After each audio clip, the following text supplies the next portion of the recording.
June 1వ తారీఖు 2024 అంటే పోయిన శనివారం ఒక మెగా ఈవెంట్ జరిగింది అని చెప్పి మనం చెప్పుకోవాలి. ఏమిటి ఇది అంటే లా నీనా ఆగమనం. అంటే దీని యొక్క ఇంపాక్ట్ కేరళలో భారీ వర్షాలు అన్నాము, అమెరికాలో ప్రస్తుతము కొన్ని ప్రాంతాల్లో హెవీ రైన్స్, నార్త్ అమెరికాలో కూడా పరిస్థితి ఇలాగే ఉంది. అంటే ఏంటండి ప్రేమ్ గారు, సమ్మర్ పోయింది, వర్షాకాలము వచ్చింది అని మీరు చెప్తున్నారా అంటే ఎల్ నీనో పోయింది. అంటే మే 15వ తారీఖు నుంచి ట్రాన్సిషన్ పీరియడ్ అని అంటారు. మే 15 నుంచి మెల్లమెల్లగా ఎల్ నీనో అనబడే ఈ ఫ్యాక్టర్ డిసపియర్ అవ్వడం మొదలైంది. లా నీనా అనబడే ఇంకొక కొత్త ఫ్యాక్టర్ జూన్ 1వ తారీఖు నుంచి ప్రపంచ స్థాయిలో మీకు ఇది స్టార్ట్ అయింది. అంటే ఇదంతా ఎక్కడ, పసిఫిక్ ఓషన్ రీజన్ అంటారు. భూమిలో పసిఫిక్ ఓషన్ రీజన్లో మీకు అక్కడ వీస్తున్న గాలులు, దాని ప్రభావము మీకు ఎల్ నీనో లా నీనా అని చెప్పి చెప్తారు. సో దీని ప్రభావము ఇవాళ హిందూ మహాసముద్రములో తెలుగు రాష్ట్రాలలో ఎలా ఉంటుంది, మరి ఇవాళ మీకు లా నీనా వచ్చింది అని చెప్పి శాస్త్రవేత్తలు, ఒక్క భారత శాస్త్రవేత్తలు కాదండి, ప్రపంచ స్థాయిలో లా నీనా ఆగమనము అనేది జరిగింది, అందుకే ఇంతంత పెద్ద వర్షాలు అని చెప్పి మాట్లాడుతున్నారు. ఇవాళ మీరు ఒక ప్రశ్న అడగాలి, ఈ వర్షాలు ఎలా పడతాయండి, శాస్త్రవేత్తలు ఈ వర్షాలు ఎలా పడతాయి ఎలా చెప్తారు అంటే రెండు ఫ్యాక్టర్స్ అండి. ఒక ఫ్యాక్టర్ లాస్ట్ 100 years 150 yearsలో మన దగ్గర ఉన్న డేటా, అంటే ఈ ప్యాటర్న్స్, వర్షాలు ఎప్పుడెప్పుడు పడతాయి, మాన్సూన్ సీజన్ ఎన్ని నెలలు ఎన్ని రోజులు ఎక్కడెక్కడ ఏ స్థాయిలో పడుతుంది అనేది వీళ్ళు గమనిస్తారు. సో దాన్ని ఆధారంగా పెట్టుకొని ఒక క్యాల్కులేషన్ చేసి వీళ్ళు పలానా రోజు పలానా నెల పలానా ప్రాంతాల్లో ఇంతంతలాగా వర్షాలు పడవచ్చని ఒక ప్రిడిక్షన్ చెప్తారు.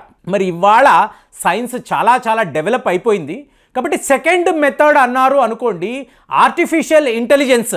అలాగే మీకు ఈ సిమ్యులేషన్స్, అంటే మీకు ఒక డేటాను వీళ్ళు ఇచ్చి సూపర్ కంప్యూటర్ ఏం చెప్తుంది, ప్రపంచ స్థాయిలో ఎక్కడ ఎంత ఎండలు ఎక్కడ ఎంత వర్షాలు అని ఎగ్జాక్ట్గా ఇది ఈ సూపర్ కంప్యూటర్ చెప్పగలదు అని చెప్పి అనుకుంటారు. కానీ ఇది ప్రకృతి అండి, ప్రకృతి నియమాలను మీరు శాసించలేరు.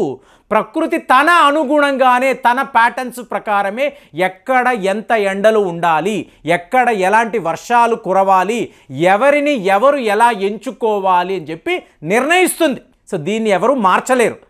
అలాంటిది చూడండి, మీకు లా నీనా జూన్ 1 నుంచి వస్తుంది కాబట్టే ఇంతంత వర్షాలు అన్నప్పుడు భారత్లో ఈసారి వర్షాలు ఎలా ఉంటాయి అన్నప్పుడు చూడండి, దీన్ని మనం ట్రాపికల్ రీజన్ అంటాం. ఇవాళ భారతదేశాన్ని మీరు ఒక ట్రాపికల్ కంట్రీగా చూడాలి. దీన్నే ట్రాపిక్ ఆఫ్ క్యాన్సర్ అంటారు. అలాగే ట్రాపిక్ ఆఫ్ క్యాప్రికాన్, రెండు ఇమాజినరీ లైన్స్. ఈ ఇమాజినరీ లైన్స్ లోపల, అంటే అటువైపు ఇటువైపు కాకుండా, అప్పర్ సైడ్ అనండి లోయర్ సైడ్ కాకుండా middle of the path Ecuador అంటాం, భూమధ్య రేఖ. సో ఈ భూమధ్య రేఖకు చేరువలో ఉండే దేశాలు ప్రాంతాలను మనము ట్రాపికల్ రీజన్, ట్రాపికల్ కంట్రీ అంటాం. సో శుభ్రంగా భారతదేశము ఈ ట్రాపికల్ రీజన్లోనే వస్తుంది, ముఖ్యంగా దక్షిణ భారతదేశం. ఇవాళ మీరు ఢిల్లీలో చూసారనుకోండి 52 degrees Celsius, మీరు బయట నీరు పెడితే పొగలు వస్తున్నాయి. మరి ఇది ఎలాగండి, లా నీనా వచ్చేసింది కదా అంటే మనకండు ఇండియన్ ఓషన్ రీజన్ వైపు అండి, ఢిల్లీ అక్కడ మీకు సముద్రాలు ఉండవు కాబట్టి ఇంకా కూడా అక్కడ ఎల్ నీనో ఎఫెక్ట్ అనేది ఉంది. వేడి గాల్పులు, హీట్ వేవ్స్, రాజస్థాన్లో అంతా కూడా ఇంకా కూడా టెంపరేచర్ పెరగవచ్చు. కానీ మనం ఎక్కడ ఉన్నాము, హిందూ మహాసముద్రము రీజన్లో, అంటే ఏంటి, సముద్ర తీరాల వద్ద. హైదరాబాద్ని వదిలేయండి, ఆంధ్రప్రదేశ్ని చూడండి, మీకు ఇండియన్ ఓషన్ రీజన్కి చాలా చేరువలో బే ఆఫ్ బెంగాల్ అంటాం చూసారా, అక్కడ ఉండడం. అలాగే అరేబియా సీ, ఎక్కడైతే సముద్రము ఉందో ఇది డైరెక్ట్గా పసిఫిక్ ఓషన్ రీజన్తో మీకు ఒక కమ్యూనికేషన్ ఏర్పాటు చేసుకొని ఈ విండ్ ఫాల్ ఉంది చూసారా, దానికి తగ్గట్టుగా వర్షాలు వస్తాయి. అంటే Tropic of Cancer, Tropic of Capricorn, దీని మధ్యలో ఉండే ఈక్వేడర్ దగ్గర మీకు భారీ వర్షాలు పడవచ్చు. ఎందుకు, పసిఫిక్ ఓషన్కి ఇండియన్ ఓషన్ రీజన్కి మధ్యలో ఉండే ఈ కమ్యూనికేషన్ వ్యవస్థ. సో అలా చూసారనుకోండి, మీకు ఇవాళ సౌత్ వెస్ట్ మాన్సూన్ అని మాట్లాడాం. కేరళలో ఇంతంత పెద్ద వర్షాలు పడుతున్నాయంటే దీనికి ప్రాథమిక కారణం ఏంటి? మీకు సౌత్ వెస్ట్ మాన్సూన్ యొక్క ఆగమనం. అలాగే అరేబియా సీ, ముంబై ఇదంతా మాట్లాడుతున్నాము. నిన్నటికి నిన్న హైదరాబాదులో కూడా భారీ వర్షాలు పడ్డాయి. కానీ ఇప్పుడు ఏంటంటే జూన్ నెల నుంచి ఆగస్టు నెల వరకు చాలా పెద్ద వర్షాలు పడతాయి. కారణము లానీనా అంటారు. కానీ ఇక్కడ చాలా పెద్ద ప్రమాదకరమైన ఒక సిచ్యువేషన్ ఉందండి. 2023 నుంచి 10 నెలల పాటు మనం చూసాం ఈ లానీనా ఎఫెక్ట్. ఇంతవరకు మానవ చరిత్ర చూడని టెంపరేచర్ని చూసాం.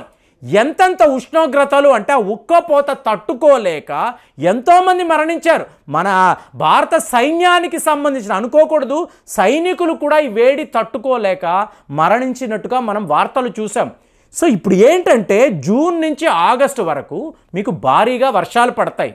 కానీ లాస్ట్ ఇయర్ ఏం జరిగింది? నవంబర్ నెల, డిసెంబర్ నెల మీకు తుఫాన్లు వచ్చే అవకాశం అండి. సైక్లాన్స్ అంటే ఒక్కసారిగా ఉష్ణోగ్రత పెరిగి ఇవాళ ఇది కూల్ డౌన్ కాబోతుంది.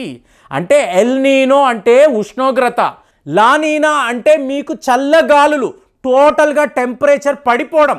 ఇక్కడేమో ఉష్ణోగ్రత పెరుగుతుంది, లానీనా ఫ్యాక్టర్లో ఉష్ణోగ్రత విపరీతంగా మీకు పడిపోతాయి.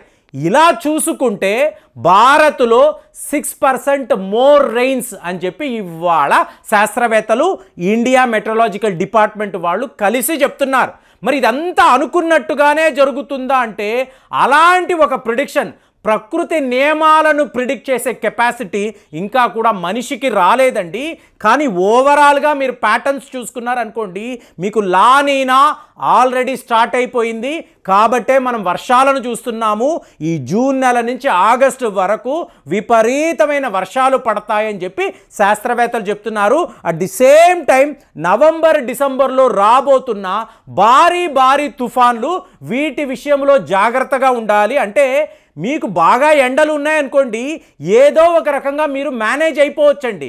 కానీ భారీ వర్షాలు పడ్డాయి అనుకోండి, మన వ్యాపారము దెబ్బ కొడుతుంది, మనం అటు ఇటు తిరగలేము. అట్ ది సేమ్ టైం ఎన్నో రకాలుగా ఇవాళ విమానాలు క్యాన్సిల్ అయిపోవచ్చు, మీకు ఊరు మునిగిపోవచ్చు. ఈ టైంలో ప్రాపర్ సేవింగ్స్ దూబరా చేయకుండా, డబ్బుని దాచుకోవడము, వేస్ట్ అనేది లేకుండా ఉన్నాము అనుకోండి, కొంతవరకు మనం సేఫ్గా బతకవచ్చు. కాబట్టే ఈ వీడియోలో ఇవన్నీ మాట్లాడుతున్నాను. లానీనా వచ్చేసింది, ఖచ్చితంగా మీకు భారీ వర్షాలు ఉంటాయి. ఈ టైంలో మనము ఎంత జాగ్రత్తగా ఉండాలి, డబ్బుని ఎంత పొదుపుగా వాడాలి, ఇదంతా గమనించాలండి. మళ్ళీ వర్షం వచ్చేసిందండి, మేము ఈ పనులు చేయలేకపోయాము, మా ఆదాయము పోయింది, ఈ కారణాలు మనం ప్రకృతికి చెప్పలేము. కాబట్టి మీరు జాగ్రత్తగా ఉండండి. ఖచ్చితంగా లానీనా వచ్చినట్టు ఆధారాలతో శాస్త్రవేత్తలు ప్రూవ్ చేస్తున్నారు. సో డెఫినెట్గా వర్షాలు అనేవి ఉంటాయి, భారీ వర్షాలు ఉంటాయి. మరి ఇక్కడ మనము తీసుకోవాల్సిన జాగ్రత్తలు ఏంటి? దయచేసి కామెంట్స్లో రాయండి. మళ్ళీ వచ్చే వీడియోలో కలుద్దాం. జై హింద్.